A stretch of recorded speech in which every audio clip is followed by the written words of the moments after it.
السلام علیکم ورحمۃ اللہ وبرکاتہ۔ اللہم صلی وسلم علی سیدنا و مولانا و حبیبنا محمد۔ اللہ کے حبیب صلی اللہ علیہ وسلم نے فرمایا کہ رات کو تھوڑی بہت نماز ضرور پڑھو، چاہے اتنی دیر کے لیے کیوں نہ ہو جتنی دیر میں اونٹنی یا بکری کا دودھ دوہا جاتا ہے، اور عشاء کے بعد جو نماز پڑھی جائے گی وہ رات میں ہی شمار ہوگی۔ ایک حدیث میں اللہ کے نبی نے وہ اعمال بیان فرمائے جن سے انسان کو جنت حاصل ہوتی ہے، جن میں رات کے اندھیرے میں اللہ کے حضور حاضر ہو کر کچھ عرض کرنا بھی داخل ہے۔ رات کے اندھیرے کی عبادات اللہ کو بہت پسند ہے،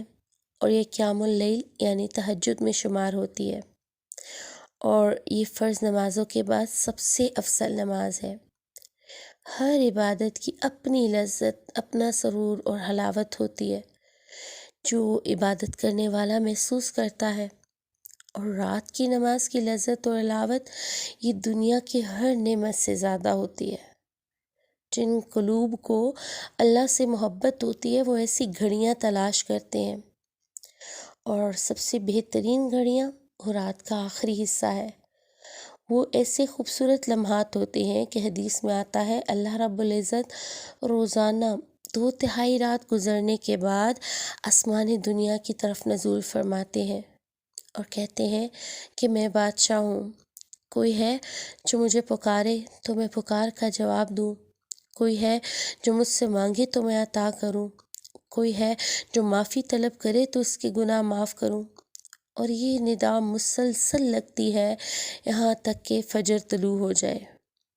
اور فقہا کے نزدیک تہجد میں افضل تو یہی ہے کہ آدھی رات کے بعد کچھ دیر سو کر اٹھنے کے بعد تہجد پڑھی جائے، یعنی رات کے آخری پہر میں۔ یہ سب سے افضل وقت ہوتا ہے۔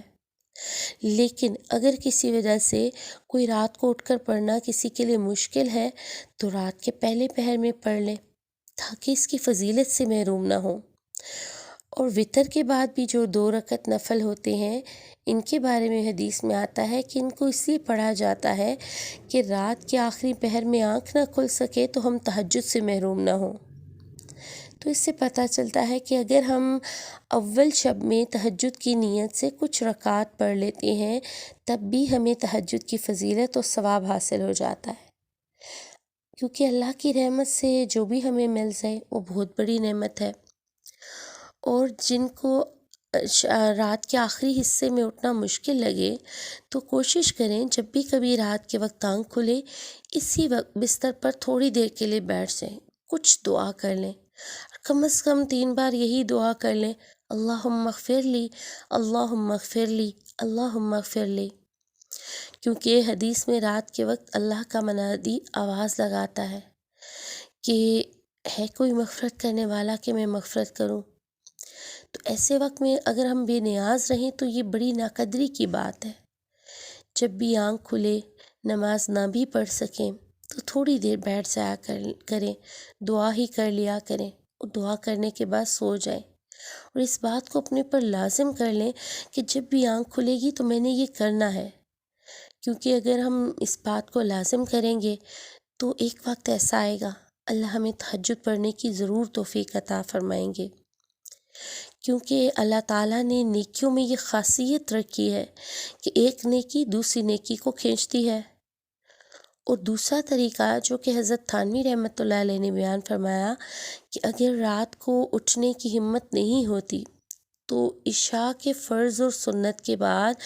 وتر سے پہلے جو کچھ رکعات تہجد کی نیت سے پڑھ لیں تو بھی اللہ تعالیٰ کی رحمت حاصل ہو جائے گی، کیونکہ جو عشاء کے بعد کا وقت ہوتا ہے وہ رات کا ہی حصہ ہے، اور عشاء کے بعد جو بھی عبادت کی جائے گی وہ رات ہی کے قیام میں شمار ہوگی۔ اسی طرح جن کو تسبیحات قرآن پڑھنے کی عادت ہے ان کے لیے بھی بہترین وقت تہجد ہے، کیونکہ اس وقت پڑھنے سے سب سے زیادہ نفع ہوتا ہے۔ لیکن اگر تہجد کے وقت نہ اٹھ سکیں تو عشاء کے بعد ہی یہ معمولات پورے کر لیں، اور جو معمولات ہم نے مقرر کیے ہوتے ہیں اپنے لیے کوشش کرنی چاہیے کہ اتنے معمولات اپنے لیے مقرر کریں جو ہم آسانی سے کر سکتے ہیں، اور اگر کسی مجبوری سے ہم معمولات نہیں کر سکتے تو مجبوری میں ان کی تعداد میں کمی کر لیں۔ مثلاً تسبیح کی تعداد 100 نہیں پوری ہو سکتی تو 50 مرتبہ، 33 مرتبہ، 11 مرتبہ ہی پڑھ لیں۔ یا قرآن کا پورا پارہ نہیں پڑھا جاتا، نصف یا پاؤ پڑھ لیں یا ایک رکوع ہی پڑھ لیں، مگر چھوڑنا نہیں چاہیے، اس سے بے برکتی ہوتی ہے۔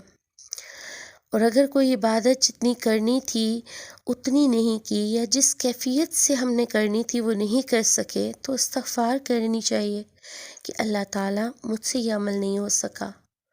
یہ عاجزی اور یہ شکستگی اور استغفار تلافی کر دیں گے۔ اللہ ہمیں بہترین وقت کی بہترین عبادات نصیب فرمائے، آمین۔